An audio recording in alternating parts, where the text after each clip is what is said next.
Hey guys, আসসালামু আলাইকুম। অনেকদিন পরে আমি আমার বাবার বাসায় এসেছি।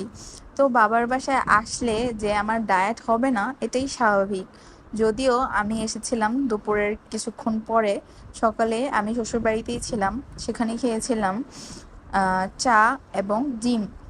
চা আর ডিম খেয়ে কিছুক্ষণ পরেই রওনা দিয়েছিলাম বাবার বাসায়। তো বাবার বাসায় এসে খাবার খেয়ে নিলাম। খাবার মেনুতে ছিল করলা ভাজি, কই মাছ ভাজা এবং কি যেন ওটা, পাবদা মাছ বেগুন দিয়ে।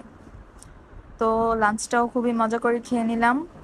লাঞ্চের পরে খেয়েছিলাম আমার বোনের হাতের বানানো আমের শরবত, যেটা আমি পছন্দ করি না, তারপরও বানিয়েছিল তাই খেয়েছি। সাথে খেয়েছিলাম আমার বাচ্চাদের চিপস। তারপর সন্ধ্যার সময় খেয়েছিলাম চা বিস্কিট। তারপরে রাত্রের ডিনারে খেয়েছি আহ নান রুটি আর গ্রিল, যেটা আমার খুবই পছন্দের খাবার। আজকে তাহলে এ পর্যন্তই। আল্লাহ হাফেজ।